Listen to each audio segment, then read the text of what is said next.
A group of more than 1,000 Eaton Fire survivors are banding together to demand better treatment from their insurance companies. On your side's Christine Lazar joins us now with a look at what they allege is happening as Altadena tries to rebuild, but is being hit with insurance roadblocks. Christine. Jamie and Rudabeh, these Eaton Fire survivors say they are being re-victimized by the insurance process, having claims either denied or severely underpaid. And I'm joined now by one of the leaders of the Eaton Fire Survivors Network, Chen. Joy, thank you so much for joining us here this morning. I'm glad to be here. And you have really communicated to me all of the struggles that these fire survivors are going through. Why did you guys decide to band together and start this group?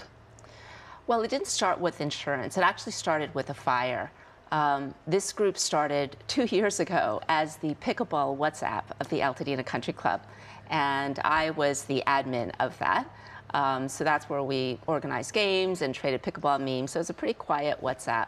But the afternoon of the fire, which is Tuesday, January 7th, somebody posted in the WhatsApp, "There's a fire on the mountain."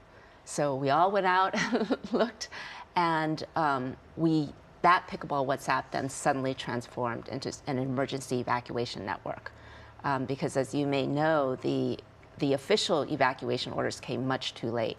So, we just started tracking the fire, figuring out, what was going on, getting people out of their homes.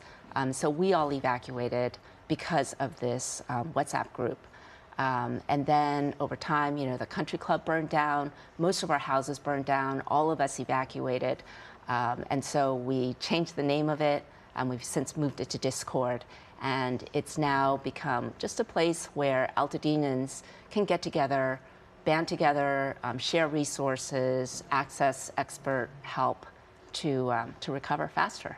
I want to pull up some photos now so people can see what you guys are up against. Sure. And as we look at these photos, we can talk about what these homeowners are experiencing. This one right here, explain what's happening in that home. Okay, so this is Gail's home, and the government has red tagged it, meaning that it is too hazardous to enter. Can we just go back to the previous one? Well, it's probably cycling through, but we have that first one. And you say that it's been red tagged, that building right there, but what has her insurer said?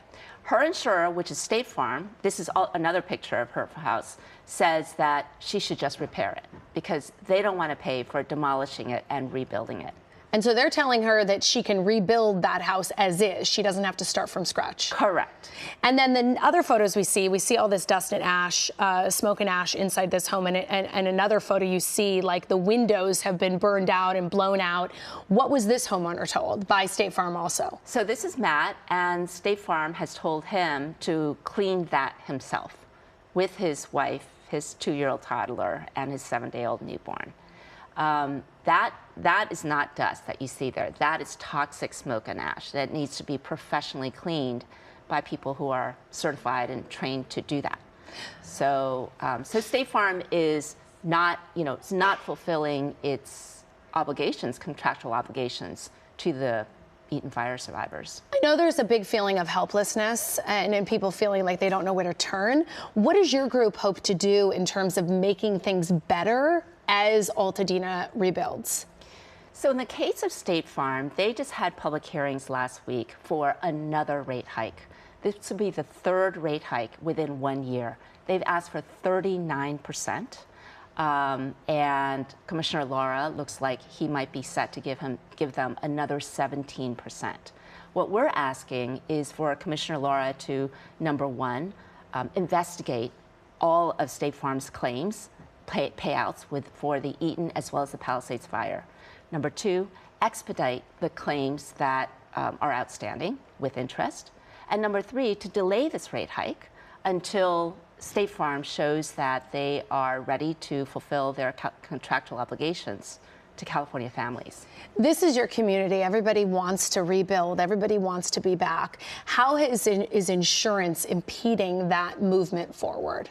Insurance for us is probably the number 1 issue because, as you see in Matt's case and Gail's case, and the case of hundreds, thousands of Eaton Fire survivors, they cannot go back to their homes. In those 2 cases, they don't have a total loss. State Farm says just take care of it yourself. We'll provide, a little bit here and there, but we're not going to provide for the remediation or the demolition or the rebuilding that you need. So these families are facing financial devastation. They still have to pay their mortgage. They still have to get rent on a new place, and they have no clear path forward. And so these kinds of delays are causing financial ruin for these families, as well as, causing a huge emotional toll because, they're starting to live off credit cards. They have to do something with their homes, and they're just stuck right now. All right, Joy. Well, I'm glad that they have this group and you guys have all banded together because strength in numbers. Yes. Yeah. Well, for more on the Eaton Fire Survivors Network, you can go to our website, kcalnews.com, and click on Seen on TV. Paul.